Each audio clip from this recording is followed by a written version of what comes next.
Hi, everybody. Mitch Jackson, broadcasting on behalf of Human.Social. You're looking at the Human Side interviews with two special guests today, Peg Fitzpatrick and Guy Kawasaki. Hi, guys. How you doing? Hello. Fine, thank you. Great. Well, I'm glad to have you on today. We've got a great show planned, assuming we get through all our questions, and just absolutely love your book. Before we get started, Peg and Guy, let me just share with our audience some upcoming guests we have on the Human Side interviews relating to social media and digital marketing. We've got Jason Fried, we got Joe Paluzzi, David Merriman Scott, Shama Hyder, Chris Brogan, Ted Rubin, Bob Berg, and others coming up on the show. So go to Human.Social for a complete listing of all of our guests over the next month and a half. But before we get started today, let me introduce our two guests to my audience. Guy Kawasaki is the Chief Evangelist of Canva. And by the way, Guy, absolutely love Canva. Thank Use you. it for everything. It's pretty cool. It's an online design service, and he's also an executive fellow of the Haas School of Business at UC Berkeley. Previously, Guy was the Chief Evangelist at Apple and a special advisor to Motorola business unit of Google. He's the author of 9 books, including The Art of the Start, which I enjoyed, and Enchantment, which I'm always trying to bring my enchanting smile, Guy. I like that. I like how you taught us all how to smile correctly, and it's a work in progress. Peg, let's share a little bit of you with my audience also, if you don't mind. Peg's a social media strategist and popular blogger. She spearheaded successful social media campaigns for Motorola, Audi, Google, and Virgin, as well as having been a brand ambassador for the Kimpton Hotels. She and Guy are co-authors of just a fantastic book, which I've read twice now, The Art of Social Media, Power Tips for Power Users, and thanks for being on the show today, you guys. You read it twice? I did. I read it the first time, downloaded it, and then to prepare for today's interview, I picked it up and read it again this weekend and took some notes. It's good. It's good. There's so many links and resources in your book that, regardless of how much experience you have on the social platforms, you're going to learn something, and you're going to have to go through it more than once to pick up all the nuances. At least that's my take. We should get royalty twice. I think if they buy 2 copies. A lot of people are reading it more than once, which is awesome. Some people, you have to decide, like, do they want to, like, stop and go to the links the first time or read it straight through? We get that, like, should we read it? And then they're like, I'm just going to read it straight through and then go back. I usually stick Post-it notes in mine when there's stuff I want to go back to, but... Absolutely. I mean, highlighting it, Post-it notes. You know what's interesting is you provided the readers with just page after page after page of links and resources, how to find good content to share on social, how to do this, how to do that, with links to different tools and resources. That's invaluable. That's something that every small and large business needs to look at. Before we get too far into your book, though, Guy, there's a connection here, and I heard you on an interview earlier about you going to the other high school in Honolulu that our president did not go to, and that's Iolani High School. And my connection is my daughter ran cross-country high school. She's a junior at UCLA right now, but she ran cross-country in high school for Dana Hills High School in Orange County, California. Yeah. Every year they go over to your high school and to the Iolani Cross Country Invitational to compete, which is awesome. I mean, how many high school kids? My daughter's like, Dad, I'm going to Hawaii. I'm like, really? How come I'm not going with you? So what's really cool, and I want you to see this, this is her team's winning trophy from your high school cross-country meet, and on the day of this event, she ran the fastest time on the track for all runners that particular day. So we're very, very proud of her, and your high school runs very deep and much appreciated in our family's hearts. Well, I'll give you more connections then. My son is a freshman at UCLA. I don't even want to hear that. Yeah. You keep him away from AJ. I don't know. He's a good catch. I'm sure is your daughter hot? I mean, we know she can run away from him. She's fast, and that's all he needs to know. What is, yeah, you know, it's interesting. We're very proud of how hard she's worked both in school and on on the track, and she's been enjoying UCLA. Guys, she enjoyed it so much that she talked us into, despite being able to graduate this year after her third year, she talked us into finishing her fourth year and doing a double major. So, what is your son interested in doing at UCLA? I don't know. Close-knit family. Well, you know, does anybody know what they want in their freshman year? Because I'm like 60 years old. I'm still not sure what I'm majoring in. So I'm still trying to figure it out too. I'm 57 and I'm still trying to figure out what I want to do with life. Hey, the reason I'm asking, I'm sorry, Peg. The reason I'm asking Guy is AJ and her sorority are putting on the Pediatric AIDS Dance-a-thon that's coming up. And so if your son would like to be involved with that on the UCLA campus, we can connect the two, because it's not only a great cause for obvious reasons, but it would be a nice introduction to the Chi Omega sorority house, and I'm sure your son would appreciate you making that introduction. I'll tell you what, you send me a picture of your daughter, I'll send you a picture of my son. Oh my God, they're both gonna kill you right now. They're like, I am so mortified. This is like a Tinder Google Plus hangout, propagated by the parents. All right. Well, let's change directions just a little bit here, probably for all of our well-being. Yeah. Peg, that why is don't we nice, start? though. That sounds nice, though. Mitch, going back to what you were saying, that your daughter's event sounds nice. Oh, it's awesome. And you know what's cool about social is it allows us to not only talk about your book, which I do want to do, but we've already just learned something new about each other that we didn't know 15 minutes ago. And I think that's really cool. Peg, let's start with you. Can you share with us what your motivation was, or why you wanted to work and co-author this new book with Guy Kawasaki? Why did you write the book? Number one, who wouldn't want to write a book with Guy? Come on. Well, why are you writing the book? Because I'm lucky. Good answer. Thank you. I was just saying what everybody else was thinking. That's really not my reason. That's why everybody. I'm just kidding. Number one, Guy is the best editor that exists. If he wasn't an author, he could be like a totally kicking editor somewhere. But the reason that that we decided to write the book is because people ask us all the time what we do, how we do it, because people cannot fathom all the things that we do. So I get email all the time, I get tweets, I get Facebook questions saying, how do you do this? I don't understand this. And I spend, all my time, I love learning, I love reading myself, so I spend all my time trying to make sure that all the social media that I do is the absolute best that it can be. So we decided to write this together. Well, I decided to write it, and then I convinced Guy to write it with me. Because to share our big overall picture of what we do. The bottom line is most people read it and their heads are kind of blown, and they're like, they had no idea it was so complicated. And truth be told, that's not even all the complicated stuff that we do. That's a good portion of it. But social media can be really easy and fun, but it's also complicated and takes some skill, believe it or not. So we decided to pass along all the things that, our current things that we were doing at the time, that we tested, that we thought would really, really help small businesses, attorneys, dry cleaners, big companies, agencies, like everybody. So it's, it's kind of us opening up the door and saying, this is what we do. We hope it helps you. And Peg, I think you did. You put a book out there that allows, you're taking the reader by the hand and you're walking them through the social media process from A to Z in a way where I think they can take it as far as they want. Mm-hmm. And that's one reason I reached out to you. It's a very well-written book, and I really appreciate it. I'm already giving copies to friends of mine, other lawyers, other professionals that want to expand more into the social media platforms but aren't really sure how to go about it. Mm-hmm. Guy, yes. With respect to writing the book, looking back at, it's been out since December, is there a particular chapter that is close to your heart, or a favorite chapter in the book that you enjoyed either writing the most or getting the best type of feedback on, or most unexpected feedback, as we say here today?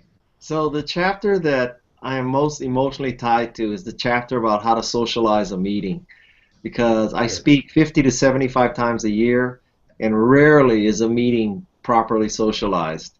And meeting planners and people who put together meetings and conferences, they could just do so much better. They are literally scratching the surface of what they do. And it just saddens me because Peg and I did this tour for Motorola in South America. And putting all modesty aside, which is something we have no problem doing, we just rocked those meetings, and we learned so much about social media. We just wish every meeting were like this.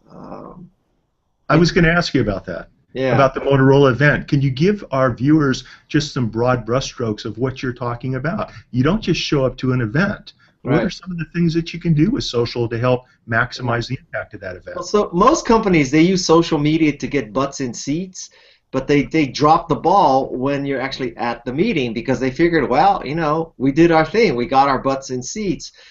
But really, what you want to do for a meeting is prepare for the next meeting so that people who missed this one come. And so you can use social media to make it seem like this is the most important and best place to be in the world. And all it takes is a dedicated social media person who's tweeting quotes from it, who's tweeting pictures and video, taking pictures, helping people take pictures, making sure there's a Wi-Fi network that doesn't have a password. Duh. And what amazes me is that companies spend millions of dollars putting together meetings, and then they say they don't have a budget for open Wi-Fi or to bring a social media person. So they just spent $1 million bringing all these people to some place, and maybe they spent $250,000 to have Katy Perry sing, and they bought $50,000 worth of shrimp and $100,000 worth of wine. And the CEO has a $5,000 a day room, but you don't have money for social media. That's just like so stupid. It just stretches my mind.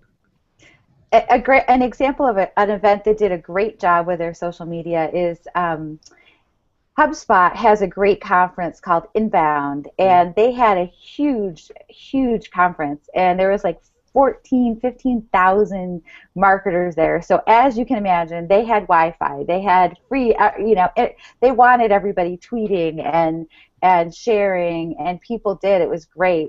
But just being prepared to be at that event, I was tweeting for Canva at the time, and I created some graphics in Canva, which were free, and I was ready to go with tweet graphics. And out of that event, out of the top 20 tweets, Canva had 3 of the top tweets for the whole conference. So out of 15,000 people, 3 of my tweets hit the top 20. So it can also bring huge value to your company. If you're paying to have somebody go to an event, give them the tools and the freedom and the skills to get out there. And that was great visibility for Canva. That was a lot of people that favorited and saw those tweets. So there's a lot of different ways events can help you individually if you're at the event, or your company at the event, or of course if you're the event host, please socialize your event the right way. I'm so glad you got. I'm sorry, Guy. Go ahead. Well, no, if people who run meetings would just read that chapter, they could skip every other chapter. Just read that chapter; it'll be life-changing for their events. It will. It was one of the chapters I wanted to specifically talk to you guys about, because the light bulb went on. I got it. And one of the things we're doing is we're taking it out of the business arena, and we're going to be using those techniques to help promote the Dana Hills football program. We want community engagement. We want more butts in the seats during the games. We want more interaction. So I'm on the committee this year, and what we suggested, and this was before I read your book, but we're going to use some of the ideas, is get people in the stands to post pictures of their favorite players, their highlights, the cutest, best-looking student to their right or to their left, interviews, and on all the platforms we're using hashtag DHFootball for Dana Hills Football. That's our website, DHFootball. Everything's branded to that particular hashtag, and we want the students to put content up there and to start a buzz and have it continue out through the community, because looking at my high school son who's a freshman, he's on Instagram, he's on Snapchat. Those are their 2 popular programs, and it's all picture oriented. And so we're going to be tapping into that chapter, sharing it with our committee, and then using that in the high school arena. So it's a great eye opener for anybody that hasn't given it that much thought. How important, Peg, are pictures? Mitch, before you go on, Yeah. can you help me get Super Bowl tickets? Are you really connected in football? Because It depends on who you're rooting for. well, honestly, the Patriots, because my son is a big Patriots fan. But Really? yeah, I don't know what's wrong with him. But. That's funny. Peg, who are you rooting for in the game? I do not watch football. I can't say that I'm not rooting for the Patriots. I live in New England. They would kick me out. But I will say that we're from upstate New York in Buffalo Bills territory. Well, they're not playing in the big game, but that being said, I really don't follow it at all, so I can't say that I care. it should be an interesting game. But Guy, since you brought it up, we have deflategate, hashtag deflategate. And do either one of you have any thoughts with how the Patriots, without going into what did or didn't happen or if it's blown out of proportion, how can a company using the tools in your book, The Art of Social Media, how can they deal with these types of news events that start snowballing and get bigger and bigger and bigger? Do either one of you have any suggestions with how to deal with a Deflategate type of situation using social media? That's a good question. You guys are the experts. So. We never have those kind of faux pas because, come on, I'm only kidding. I would say if that was me, I mean, number one, don't roll up the carpets and go home. Keep business as usual. And if you make a mistake, you got to own up to it. Obviously, that was epic proportion, and it's everywhere on social media. So, I think lately we've seen a couple things. I'll throw the Bill Cosby meme out there. Hey, everybody, meme me. That did not work out well for him. It took off, and it was very popular, but he did not get the response he wanted. So social media can be awesome, but it can also spread your message in a way that you may not like. So Deflategate, that's a tricky, tough one. But I would say, keep business going as usual, and you have to address stuff. You're going to get tons of hate stuff. I mean, I honestly have to say I did not dig deep into that. I saw what they did, but I mean, it was like, I don't know I don't know what their social media people are saying, but you can't ignore it. That's the thing, is it's out there. So they're going to have to address the hate, which sucks online. If you're somebody who manages a brand and you get a lot of negative attitudes, there are some brands that people just super hate, and they just get hate all day long. And the poor social media managers that deal with those, it's not easy to have negativity thrown at you like that. And you have to deal with it. You can't just say, I don't want to deal with this. So I would say to address it and do the best you can. Guy, if you were the owner of the team, how would you have come out and dealt with Deflategate on social? I think I would offer that when the Patriots are on offense in the Super Bowl, they overinflate the balls by 2 pounds. So on average, it came out okay.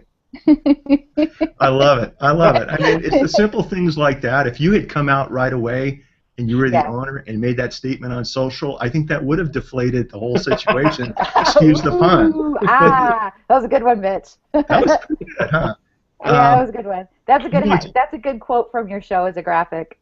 Okay. Here's the thing. Do you put Bill Belichick out there with his personality and his speaking ability and his reputation with the press, or do you initially get somebody out there that's a little bit more dynamic, a little bit more energetic, more social media savvy to get your side of the story out there? And how important is that, Peg, when it comes to businesses using social? You have to be careful with who your spokesperson or who the people are using social, don't you? You definitely do, but people do love to hear from the people that are in charge. I think not as many big brands or companies do that. I think we're at this kind of junction of is it the PR people? Is it the social media people? Is it marketing? Is it sales? We're still at kind of it's still evening out as far as who's giving the messages, and I think a lot of things are still PR firms where things are sanitized and pre-planned, and the PR people guaranteed flipped out and said, we will respond, don't say anything until we get back, and maybe they know best. I'm not a PR professional, so I can't say that I can handle that kind of situation.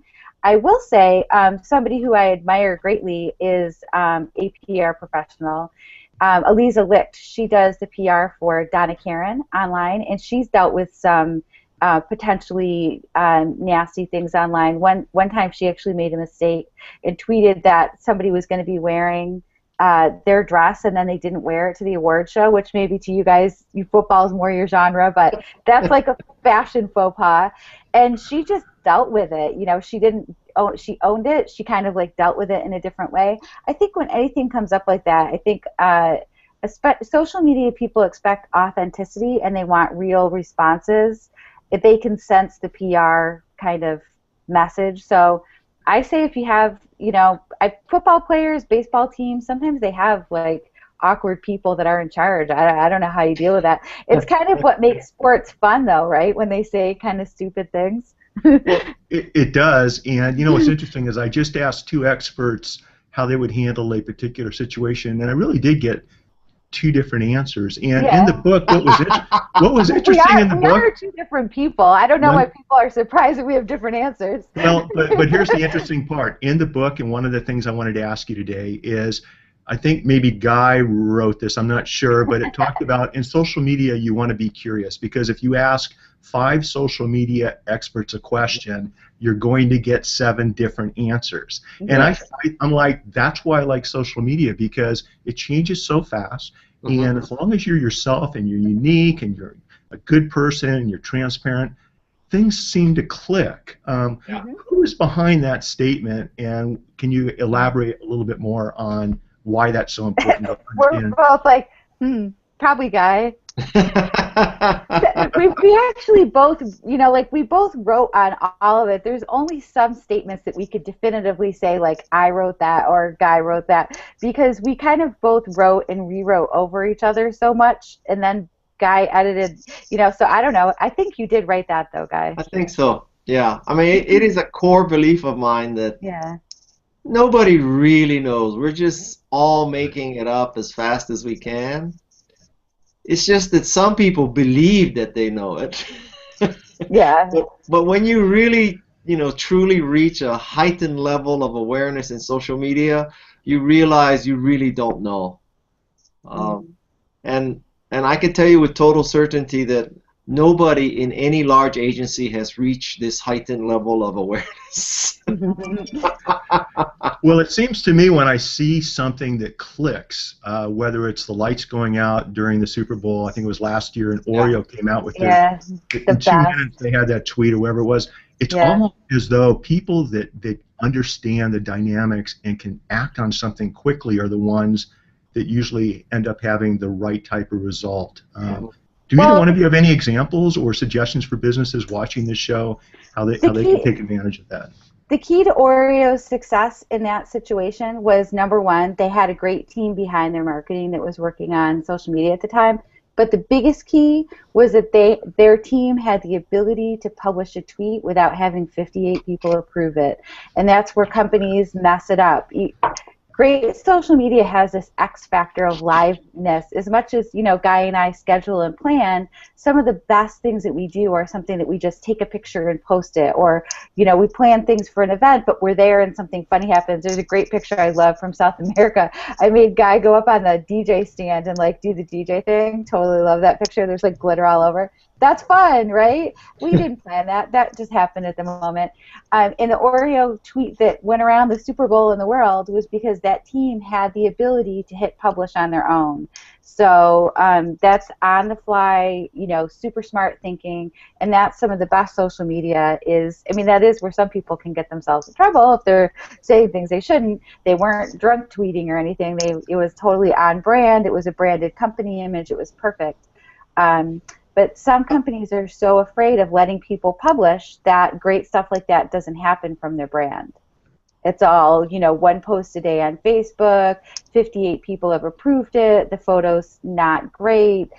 even though they've gone through, 58 filters. And sometimes it gets so sanitized, it's just kind of boring by the time it hits the world. So to me, that Oreo tweet is an example of great social media because it was live, fast. It totally hit the hashtag and just went viral because it was like perfect. It really was. In some organizations, it's interesting because of the regulations behind these organizations. They're not able to immediately post a tweet or a blog post. Right. It has to go through channels. But having said that, Guy, if you were opening up a company today in 2015, how would you, following up on what Peg just said, would you empower your employees to use social freely? Would they be regulated in their use? What's your thoughts? I would just hire Peg and tell her to run it. He lets me. He honestly does let me do whatever I want. So I mean, she has all my passwords. She's better at being me than I am. So, what about a company that doesn't have Peg in their back pocket to do all this fantastic, wonderful, beautiful stuff? Well, then you suck. What are your thoughts?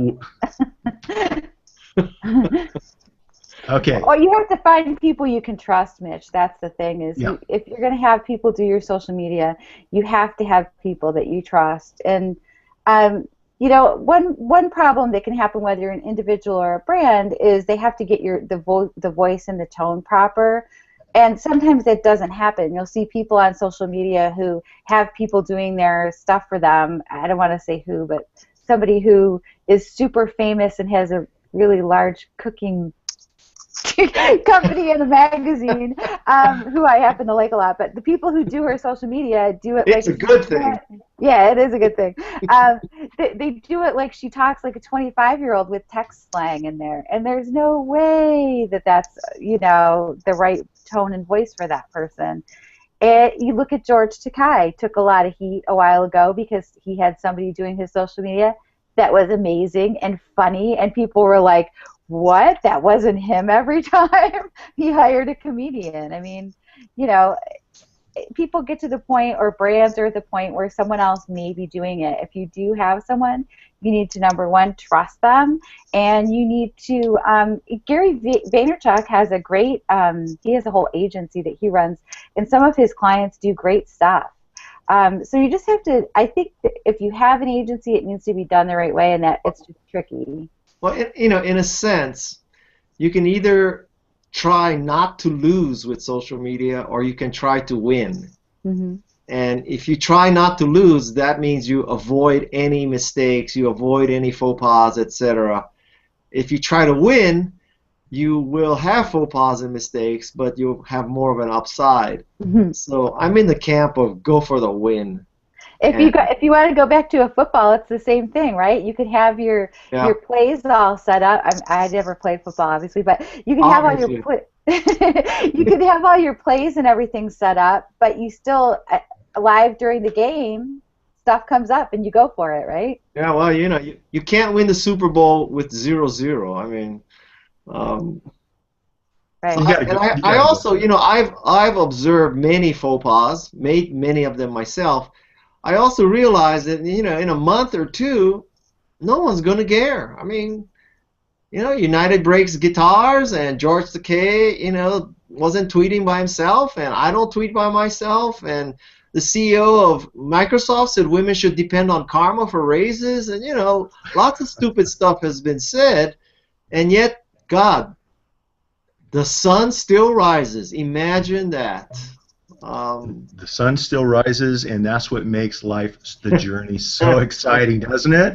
I'll tell you. It's on my way in today, I had a friend of mine email me, and he asked me to reach out to you guys and ask you the question, because we're talking about, putting content out there and building relationships, and depending on what you're doing in life, whether it's a business or a football team or a musician, what are your thoughts, each of your thoughts, on taking all of the information in your book, taking those approaches, and then balancing that with the quality of your content with the quantity of your content? Can you each share your thoughts on the quantity versus quality issue?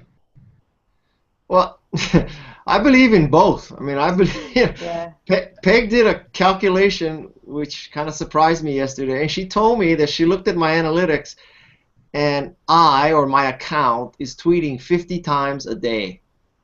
50 times a day. And that doesn't count Facebook and Twitter. I mean, it doesn't count Facebook, Google+, Instagram, and Pinterest, right? That's just Twitter, right, Peggy? Yeah, and LinkedIn. And LinkedIn. So, you know, figure I'm 75 times a day. 75 times a day. But I think I post great stuff. And so I don't hesitate. I mean, I want people to know 24/7 you can come to my social media accounts and find interesting stuff. That's one area that we totally 100% agree on. I won't post if I don't think it's good quality. I spend a lot of time looking for things that I think are great. Sometimes I plan stuff ahead, but a lot of times it's just stuff that I find that's either trendy, you know, if it has to do with a blizzard and a snowstorm because that's what everybody's talking about, or if it's, you know, Science Sunday, or, you know, depending on the theme of the day, I'll sometimes go with those things. But I post things based on our 4 ideals, which are, you know, it should be informative, it should be entertaining. You know, sometimes there are more than one of those things. What entertaining, informative? What are our other ones, Kai? Well, There's more, and I can always only remember it's 3. Informative. It's information, analysis, assistance, or entertainment. Right. I guess it's analysis. I never actually think of should I analyze things, but I actually do. So yeah, I think, you know, quality is the most important, and if you know, if it takes a while to get the quality down, don't worry about the quantity, because it would be better to post 1 great thing or 2 great things instead of 5 average or questionable things. Along those lines, there's a new verb that's come out. Peg your post. Peg, can you share with us this new verb and how it relates to all of us using social media in 2015? Well, it's my process of sharing blog content, basically. You know, my theory is when you spend the time to write something and create something, which I really only do 1 blog post a week typically on my blog, I spend a lot of time promoting it because I want people to see it, and I also spend a lot of time fixing it so it's proper for the different social channels. So I make a beautiful image for Pinterest. I do a different size image for Instagram. I post it differently on Facebook than I do on. I'm showing people. I'm going to show people my setup here. Awesome. So yeah, that's, you know, pegging your post is just, I sent, guy was like, well, explain to people how you know, share your blog content, and I wrote most of it out, and guy was like, are you freaking kidding? He's like, there's no way we're writing all that in there. People will freak out. I'm like, fine, but then, you know, he pared me down to that much, but it does take a lot to get your content out there in the world. There's millions of blogs in the world, and if you think you're just going to hit publish and then never share it, or share it once on Twitter, don't be surprised if nobody's reading your blog. That's the bottom line. It takes time and effort to get people to see your blog content these days. So peg your post, people. If you're going to write, man up. The new verb in town. Guy, you were reaching back for something. What were you in the middle of? Well, you know, we're talking about serendipitous posting. This morning, I was cleaning up my office, and I found a copy of a recipe that my mother had written. My mother has died, for making takuan, which is a pickled radish. And so I scanned the recipe in her handwriting and posted it. So, you know, not a lot of people would do something like that, but I think it's really interesting. It's like a slice of my life. This is my mother's writing for her recipe for this Japanese pickled vegetable, and I posted it to 10.25 million people. And frankly, that's what I do, and I want people to say, you know, you just never know when you follow Guy what you're going to see. The next thing I'm going to post. That should be your tagline. You never know what you're going to see here, so check back often. Last night, over to Tinder, right? Last night I watched this video of all these people riding in a Tesla where this guy is taking them to 60 miles an hour in 3.2 seconds or something, and it is the funniest freaking video I've ever seen. I'm gonna post that too. And so, you know, I like serendipity. I like variety. I want people to just, like, you just never know when you come see Guy. I love it. I love it. And here's the thing, you guys. We're going to wrap up because I know you both have busy schedules. 80% of my posts on social have nothing to do with the law. Uh-huh. It's family pictures and trips and track meets and football games and family recipes. We grew up on a guest ranch in Tucson, and my mom has a Southwestern cookbook I too came across. And about a year ago, I started taking pictures of the recipes and posting them. And that's the kind of stuff that connects you with people, in my opinion. And I'm trying to share that with other professionals so that they understand it's okay to do all of that. There's nothing wrong with doing all that.